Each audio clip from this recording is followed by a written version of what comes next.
Hello, and welcome to Linking to the Afterlife. I'm Donna Boyle, a medium and direct messenger for spirit. It's my job to interpret the images and sensations that appear in my physical as well as my emotional body. Spirit knows what we are ready to receive at this time for our soul's growth. Spirit always knows best. Let's listen in now to the conversation with my guests in the physical and spiritual world. The real question for all of us is, are we ready to hear the message? Now, will you state the first name of the loved one that you'd like to connect with? Frank. Frank is one of those guys who walks in the room and like, everybody out of my way, I'm here. Coming in, I'm here.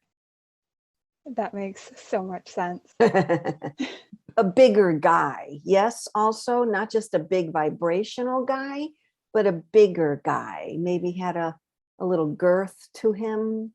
He had some girth. That is correct. Yep. That's a pleasant word, isn't it? Yep. I don't feel old age caused him to cross. When I say that, I mean over the age of 85-ish. Would that make sense? That's correct. Yeah. And I feel though he was loud until the day he left. It's like, I'm just going to keep talking. I don't want to go. I'm just going to keep talking.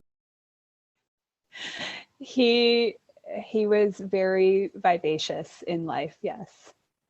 And I'm laughing at the same time because I'm like, it's funny when they just like use that as fuel for me to say, he's a talker. He actually said, I'm just going to keep talking.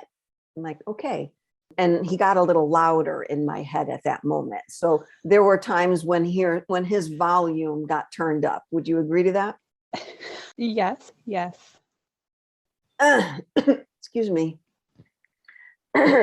Something about him that has remained unsaid. But I feel this gentleman was a loved one to so many people, not just family. Would you agree? He was loved by his community, his family, by his colleagues. He was a huge person in the community. Loved by so many people. By so many. And would you agree he had some things that he should have said but didn't? Yes. Yes. I don't know what they are yet, and I really don't feel the relationship at the moment. But I feel like he's keeping just a little bit distant from me regarding the lovey-dovey, feely emotions. Do you understand that? I do understand that. Yeah. Like, I'm like, come here, give me a hug. And he's like, no, really, come here, get closer to me. And he's like, I'm perfectly fine right where I am, Donna. Do not goad me. Do not challenge me. Because I will always win. And then he had this huge smile for me. Does that make sense? That sounds so much like him. He said it all laughing. He's not obviously that's his humor, right? He had a very dry sense of humor. That makes sense. Yeah. I'm like, you're not phasing me, buddy. One iota. His mother was there for him when he crossed. Yes, his mother was already there when he crossed. Wow. She had already passed over. She kind of said, like, she's there too in my head. You know, he stands and then she's behind him. She kind of said, as much as I wanted you here, I was so enjoying you watching you live your life. And he said, he kind of turns away from her and is like, I'm embarrassed by that, embarrassed by what his mom is saying right now. Was he that sort of, mom, don't embarrass me, mom, shush? Yes. Yes. I don't know how to explain it. I only briefly knew his mother because she passed away while I was a child, but I did know her. And knowing just kind of how our familial relationships work, that makes a lot of sense that would have been their relationship too. Got it. He doesn't joke with that. He's like still serious about that. And I'm like, I hope you get rid of that. And your poor mother sitting there behind you, wanting you to turn around. And he's like, oh, Donna, that's my humor. Oh, Donna. He keeps saying it that way. Oh, Donna. Like he's my best friend too. And I'm like, look, I don't even know you. I just met you just now. Oh, Donna. Oh, Donna. He's telling me, I don't know why this is coming through here, through my legs. It feels like he's telling me I had a dream, or you had a dream, not me. Wait a minute. I had a dream early this morning about this, something about yoga. It's like I had a dream about yoga, and I'm asking him, who had the dream? Me, you, her? He's like, didn't we all have a dream about yoga? Did you have a dream about yoga last night, Ashley? I don't think so, but like I went to yoga first thing this morning to make sure my energy was excellent for this. Aren't you fabulous? I feel he said he sent us dreams about yoga, and it's possible we don't remember, but as he said it, I kind of remembered a dream I had early this morning about yoga. And I said to him, did you send me a dream about yoga? And he said, yeah, I know how much you girls love it. So I sent you a dream about yoga. Well, wasn't that nice of him? Oh, My eyes are being drawn to this note. Is this your father, Ashley? no. Did he feel fatherly to you, though? Did he have a sense of fatherly to you? Yes. Tell me who he was to you. He was my grandfather. There you go, fatherly. So my eyes are drawn to this note on my desk that, where is your father right now? Physical or non-physical? Physical. He's in the physical world. So is there something that your grandfather passed down to your father regarding emotions that are left unsaid? Very much so, yeah. Because my eye keeps looking at it. I'm like, what do you want to tell me? What do you want to tell me? There's a note on my desk for myself about a video I need to make and post. It's about my own dad's emotions and how that was a big reason he crossed, and how much clarity I received before he crossed. I want to have that closure, that clarity before my father passes, so that a medium doesn't have to do that for me, doesn't have to do that for me. Can you say that about your own dad right now? Very much so. Yeah, it's a real male trait in our family. They show their emotions and their love in ways other than kind of the traditional expression. They have a hard time with that. I would like to take this opportunity to you, but I know you hear this, and all the listeners out there who have someone in their life like this. Spirit's pushing me here, and I'm like, don't push so hard. I don't know what I want to say yet. I'm not sure I want to say this. And they're like, yeah, you're going to say it. It's not always about them, that it's okay for you to express what you need to express. And if it makes them uncomfortable, then it makes them uncomfortable. That's them. So whoever's listening to this right now, take that as a message. And I'm sure Ashley's going to respond a little bit here. Take that as a message that just because your loved one doesn't express their emotion doesn't mean you don't have to. That someone else's uncomfortableness with the truth should not be taken on by you. Ashley, what do you have to say about that? Yeah, it's definitely something that my own dad has really been working through. I think particularly since he became a grandfather, being able to openly express his emotions and know that that's okay. And I mean, I'm a pretty open, emotional person, so I've been giving it to him for many years, and I know when I do, it really touches him.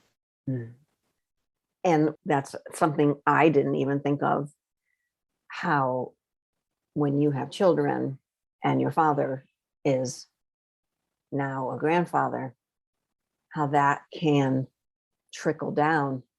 And we don't want that, right? We want to get through the generational blocks and do that work. I love what Spirit's giving me right now, that it's not always about them, Donna. It's about what you're choosing not to do because of them. And I'm like, I get that now. I see that now. I see that now, because like almost in my head, they're making this movie in my own head. I'm glad you're doing that, Ashley, for your family now. Yeah.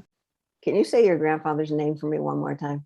Frank. He's like, my gosh, Donna, she said it like 20 minutes ago. Can't you just remember my name? And I'm like, no, I can't.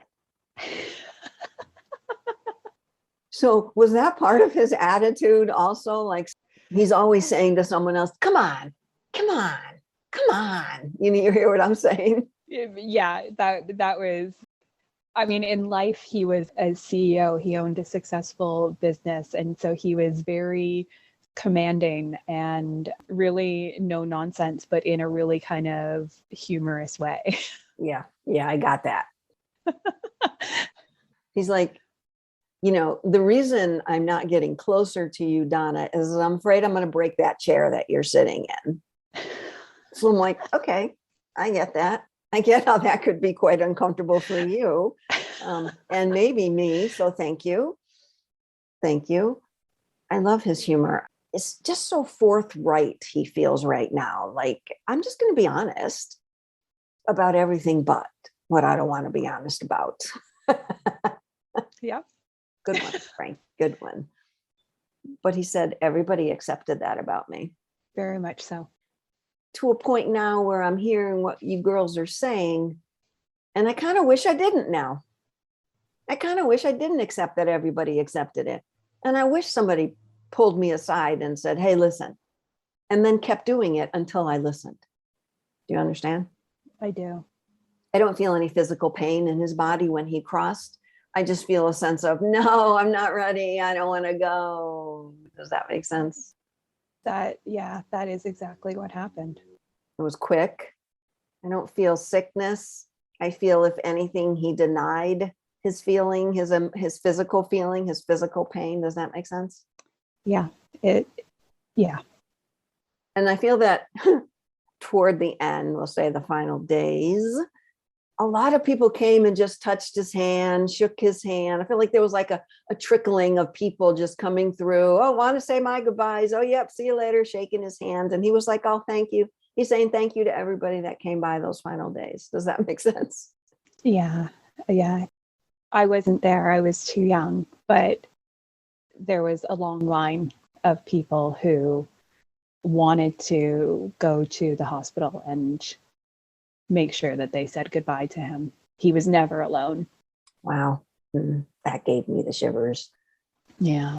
Whoever you can tell, he said, that was great. I will. That was great. That kept my mind on not being active about other things. So I was very happy to receive as many people as I could those final days. I'm very happy. And please tell everybody, thank you, thank you, thank you. I hold nothing anymore, Donna. I don't even hold this girth anymore. I just did it for you. And I'm like, thank you, Frank. Can I ask, because he wasn't conscious the last few days. He was in a coma, but he still felt their presence and knew they were there. Absolutely. Wow. Absolutely. That's incredible. I'm so happy to hear that. And again, kept his mind active, right? His mind was still working. Yeah. You're in a coma, your mind's still working. And his soul felt it. His spirit felt it. His spirit felt it and saw it, he said. Saw it. I saw everybody. Wow. That's beautiful. I kind of feel he was a little bit out of his body during those final days, meaning he was that and he was physical. He was spirit and then he was physical, going back and forth. I don't know if there were moments when they said, this is it. And then, oh no, he's back. Oh wait, this may be it. Oh no, he's back. Yeah, that makes a lot of sense. He's finally turning to his mom. I knew she was there, Donna. You are funny. Do you know color wise, what he loved. Like, I'm thinking purple. I'm just seeing purple. And I wrote a message before and it came out purple on my computer. I'm like, why is this purple?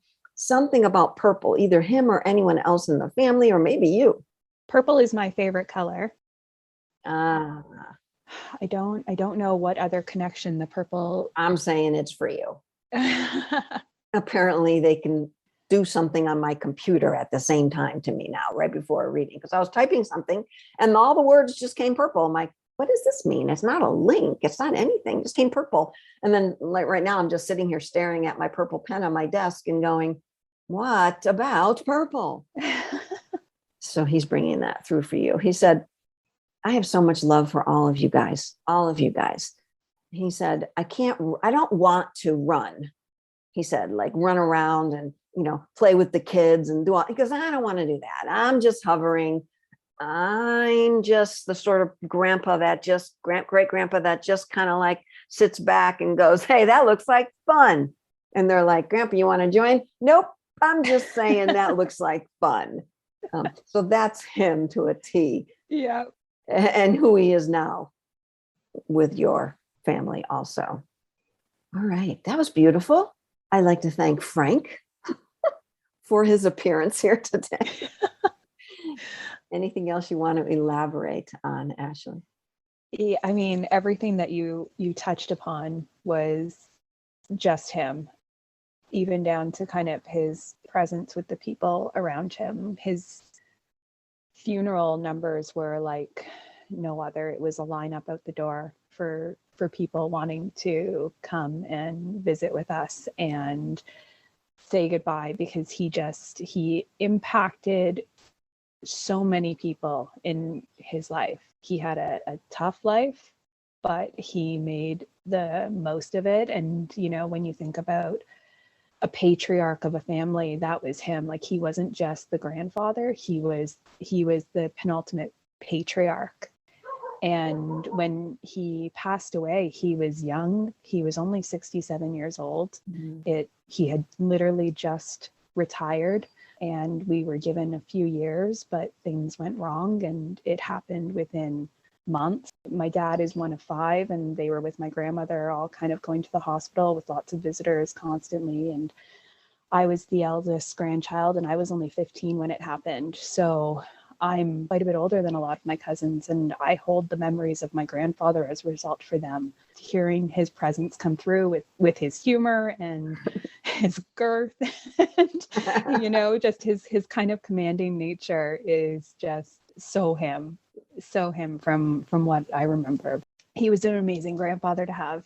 His impact on my life in just kind of those 15 years, I was incredibly lucky to have him.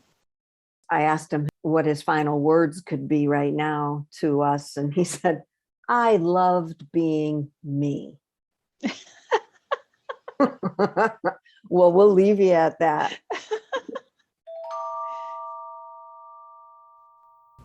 When you mentioned my papa wasn't ready to cross over when he did and was in some denial, that couldn't have been more accurate. When he received his diagnosis and prognosis, my grandparents made a lot of plans for themselves to enjoy life to the fullest.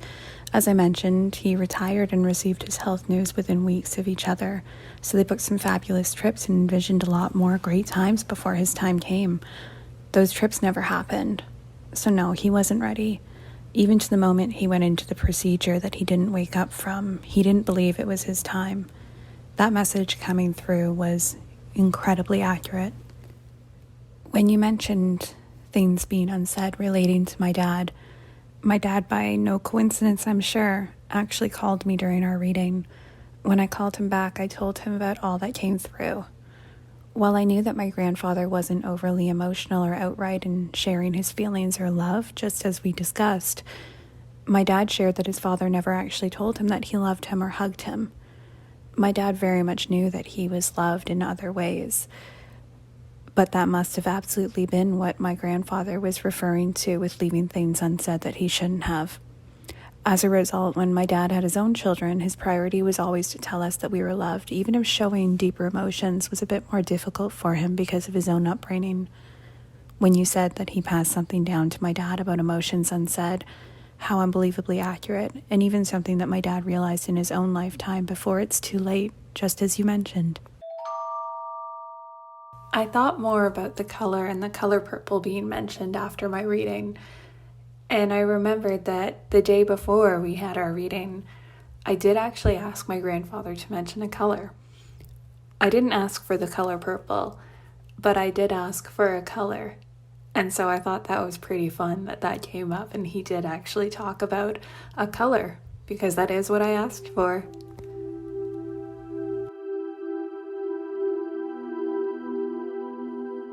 To my guest this week, thank you for allowing me to be the link in these messages. And for all of you listening, we appreciate your appearance in the oneness. In this space of love, we all expand in consciousness. If you're interested in a reading for the show or a private reading with me, see the show notes for more info. Thank you for your rating and review of this podcast. Until next time.